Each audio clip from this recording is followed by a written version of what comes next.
everybody. Sorry about the yapping dogs from the neighbors.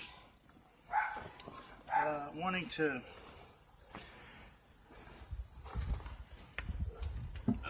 kind of document this a little bit here of a theory that I've had a while. I've been throwing out some theories regarding the Blackwater draw billet. It's looks somewhat like this. You can search Lithics Casting Lab, has a really good shots of it. So you can just search Mammoth Ivory Billet, Blackwater draw. Some of those keywords should pull it up on image searches.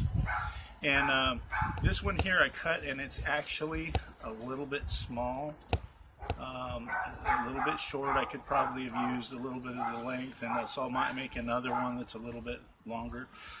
But I wanted to talk to you a little bit about some theories behind it, and I think it's an example of multi-use tools, which has kind of been my mantra all along, is that people weren't using just one tool for one particular thing, and whatever they used it last for could have also taken away some of the effects left behind previously. Same way we have with scarring on points. You can wipe away the previous scarring, laying down other sets.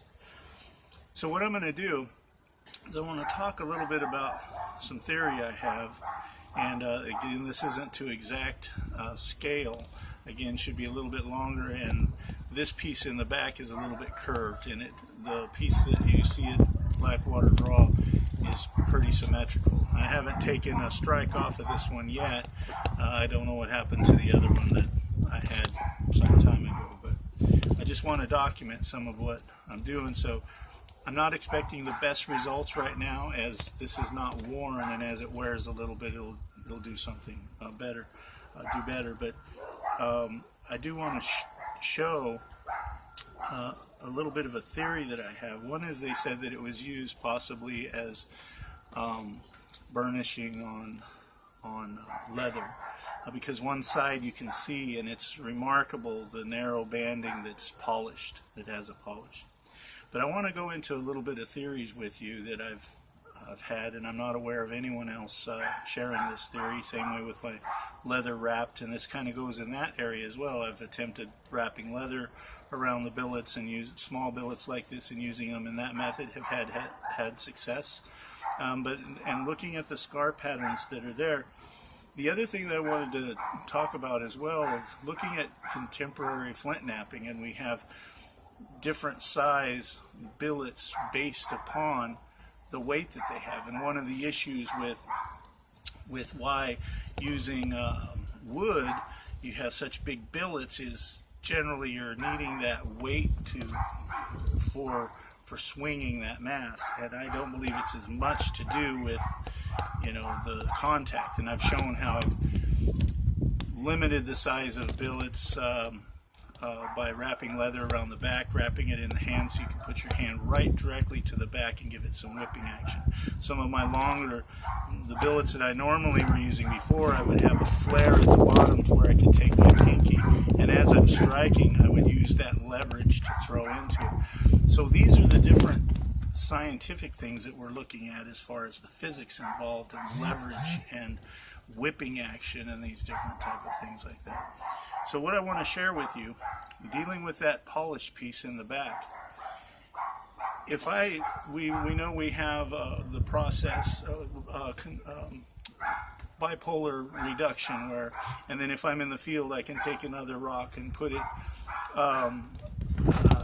underneath another rock, a little piece of rock in my hand, strike it, and it helps to detach the flake to examine if it's going to be workable or not. So if we took a rock and put it up against this to support more, to have more weight in our hand on the blow, what would happen is, I believe that it would be striking the billet, and you might get some of that bipolar action or the strike that it's hitting. So it may eventually wear and crack your antler. But if we took a piece of leather, it may serve two purposes.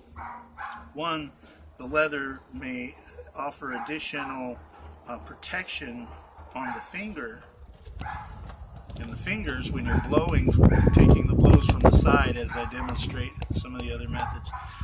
The other thing is then you're able to take weighted stones of different configurations and weights to put it behind this, and now you're offering a stronger a stronger impact in the blow.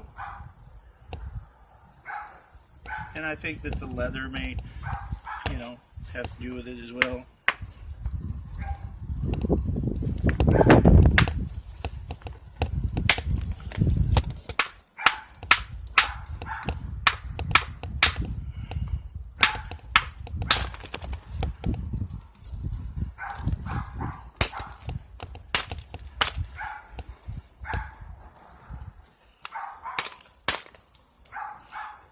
Take this out right this second.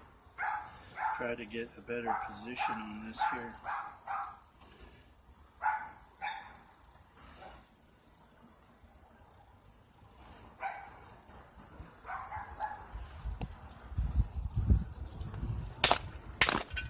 There we go. Now I'm getting a little better. You can see the different nuances that you would have.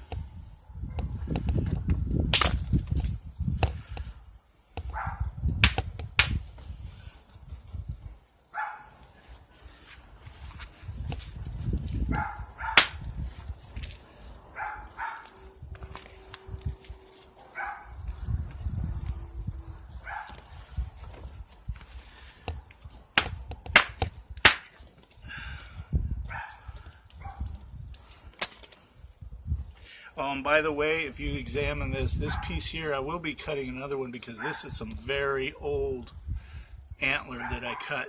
And keep in mind, we don't know the properties that ivory, a mammoth ivory, had to have had. And then think also in terms of what other things lay out there undiscovered, like maybe some saber-toothed tiger tusk. Can you imagine how revered that must have been in a culture to have this saber-toothed tiger tusk and make a tool or something out of that, so we have to think. I love the sound of that. We have to think in terms of possibilities. What were the possibilities? Sure seems to work pretty good to me. And maybe the thin patch was because, as well, not just for protecting the fingers, but adjusting the distance that you're having, pushing the piece out a little bit farther. If you're going like this, you have a hole in between here like this. So again, the width could also be adjusted by wrapping leather behind it to push it to where your fingers are just in that sweet spot that you're looking for. And you can see the use that we're having already, some of this use marring, and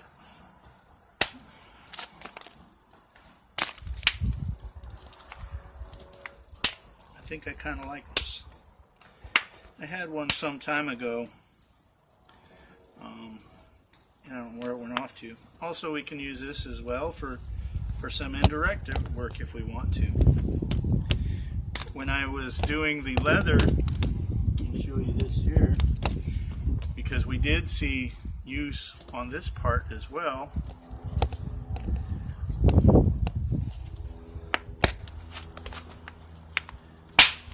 And now we have the ability to drive these thin, long